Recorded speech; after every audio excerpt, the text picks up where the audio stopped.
friends, welcome to our channel Cake Dappa. நம்ம இன்னைக்கு cake டப்பால மைசூர் பாக் ரெசிபி எப்படி பண்றதுன்னு பார்க்கலாம். அதுக்கு தேவையான இன்கிரிடியன்ட்ஸ் என்னென்னன்னு பார்க்கலாம் வாங்க. இதே போல அகலமான ஒரு வாணல் எடுத்துக்கோங்க. நான் இதுல தான் இன்னைக்கு வந்து மைசூர் பாக்கு செய்ய போறேன். சோ அதுலயே வந்து சர்க்கரையும் தண்ணியும் நான் வந்து ஆட் பண்ணிட்டேன். சர்க்கரை பாகு செய்யறதுக்காக சர்க்கரை ஒரு பங்கு, தண்ணி அரை பங்கு இதெல்லாம் எடுத்துக்கிட்டாச்சு. அடுத்தது ஆயில் இதே போல ஒரு பேன்ல எடுத்துக்கிறேன். நீங்க வந்து உங்களுக்கு எது, அதாவது ஆயிலை வந்து கரண்டில மொண்டு மொண்டு ஊற்றணும் நம்ம மைசூர் பாக்கு செய்யும் போது. ஸோ உங்களுக்கு எது கம்ஃபர்டபுளா இருக்கோ அதுல வந்து ஆயில் எடுத்துக்கோங்க. மைசூர் பாக்குக்கு சக்கரை பாகு காய்ச்சும் போதே ஆயிலையும் வந்து ஹீட் பண்ணணும். அது செய்யும் போது நான் சொல்லிடுறேன். கடலை மாவு ஒரு பவுல்ல எடுத்து வச்சுக்கோங்க. இப்போ வந்து நம்ம எப்படி செய்யறதுன்ட்டு பார்த்துக்கலாம். அடுப்பை நான் வந்து கீழே எடுத்து வச்சுக்கிட்டேன். ஏன்னா நின்றுட்டு செஞ்சால் கொஞ்சம் நேரம் ஆகும். ஸோ கால் வலிக்க ஆரம்பிச்சிடும். அதனால கம்ஃபர்டபுளாக கீழே எடுத்து வச்சுட்டாச்சு.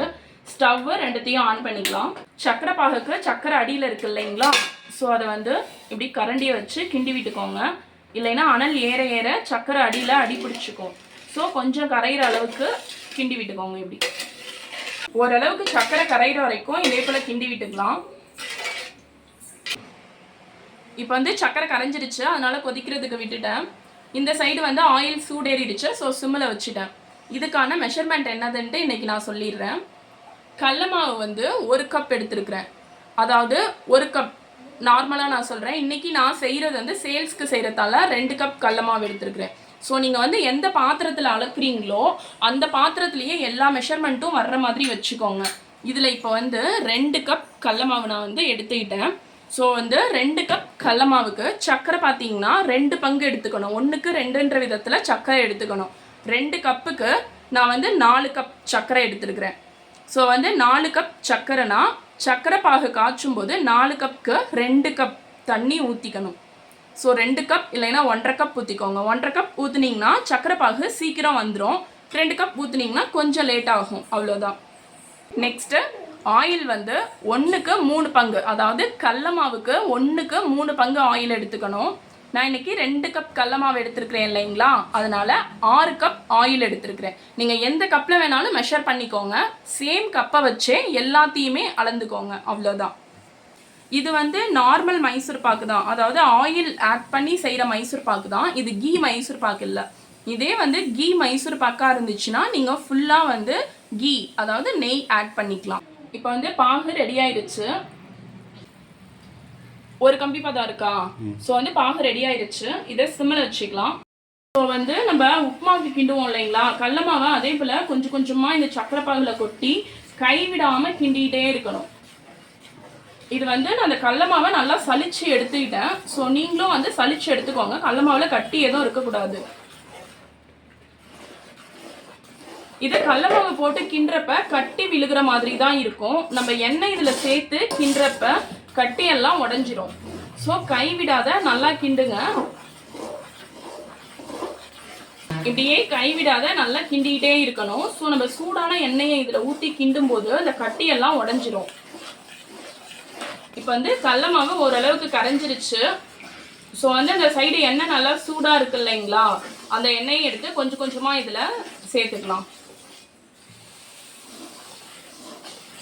உங்களுக்கு ஏற்ற மாதிரி சிம்மு ஸ்பீடுன்ட்டு வச்சுக்கிட்டு அனலை மாற்றிட்டு இதே போல் கிண்டிகிட்டே இருங்க.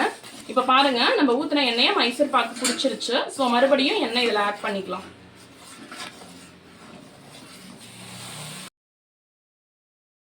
இப்போ வந்து இதே போலயே கொஞ்சம் கொஞ்சமாக எண்ணெய் ஆட் பண்ணிகிட்டே இருக்கணும். கடைசியில் வந்து ஒரு ஸ்டேஜில் என்ன பண்ணுன்னா, இந்த கடல மாவு இருக்குது இல்லைங்களா, அது வந்து இந்த எண்ணெயெல்லாம் குடிக்குது இல்லைங்களா, ஒரு ஸ்டேஜில் இந்த குடிச்ச எண்ணெயை கொஞ்சம் கொஞ்சமாக கக்க ஆரம்பிக்கும்.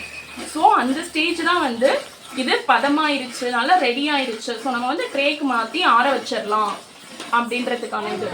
மைசூர் பாக்கு முக்கால்வாசி ரெடி ஆயிடுச்சு. இன்னும் கொஞ்சம் நேரத்தில் வந்து மைசூர் பாக்கு ஃபுல்லாகவே ரெடி ஆயிடும். ஸோ வந்து ஃபுல்லாக ரெடி ஆனதுக்கு அப்புறம் காட்டுறேன். இதோட பதம் வந்து இன்னொரு இது எப்படி கண்டுபிடிக்கிறதுனா, இப்படி எடுத்து மாவு இப்படி தூக்கி போடும்போது அழகா வந்து விழுகணும்.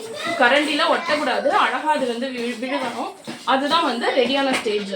ஸோ அது வந்து ரெடியானதுக்கு அப்புறம் நான் உங்களுக்கு காட்டுறேன்.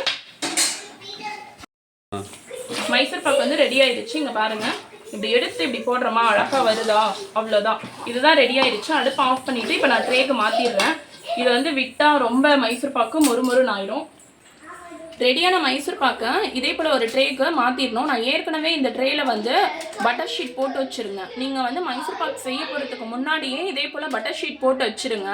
போட்டு வச்சுட்டு ரெடியானதுமே வானல்லையே விட்டுறக்கூடாது. உடனே வந்து இதுக்கு மாற்றிடணும் மைசூர் பாக்க, இல்லைன்னா வானல்லே செட் ஆயிரும். மாற்றிட்டு இதே போல் வந்து சைஸ் பண்ணி விட்டுக்கிட்டு நல்லா ஆற விடணும். நல்லா ஆறுனதுக்கப்புறம் பீஸ் போட்டு நான் உங்களுக்கு எடுத்து காட்டுறேன் எப்படி வந்திருக்குன்ட்டு. நம்ம மைசூர் பாக்க ட்ரேயில் மாற்றி கொஞ்சம் நேரம் ஆறுனதுக்கப்புறம் ஒரு 5 மினிட்ஸ் ஆறுனதுக்கப்புறம் இதே போல் பீஸ் போட்டு வச்சுக்கலாம். இல்லைன்னா வந்து மைசூர் பாக் உடஞ்சிரும். அதுக்கப்புறம் நம்ம வந்து பீஸ் போட்டாக்க. நீங்களும் வீட்டில் இந்த ரெசிபியை வந்து செஞ்சு பாருங்கள். செஞ்சு பார்த்துட்டு அவுட்புட் எப்படி வந்துருந்துச்சுன்ட்டு எனக்கு கமெண்ட்டில் ஷேர் பண்ணுங்கள். இது வந்து நமக்கு இன்றைக்கி மைசூர் பாக் ஆர்டர் ஒன்று வந்துருந்துச்சு, அதுக்காக செஞ்சது தான். ஸோ இந்த வீடியோ உங்களுக்கு பிடிச்சிருந்தா லைக் பண்ணுங்கள், ஷேர் பண்ணுங்கள். நம்ம சேனலை சப்ஸ்கிரைப் பண்ணலைன்னா மறக்காமல் சப்ஸ்கிரைப் பண்ணிக்கோங்க. தேங்க்யூ. நெக்ஸ்ட் வீடியோவில் மீட் பண்ணலாம்.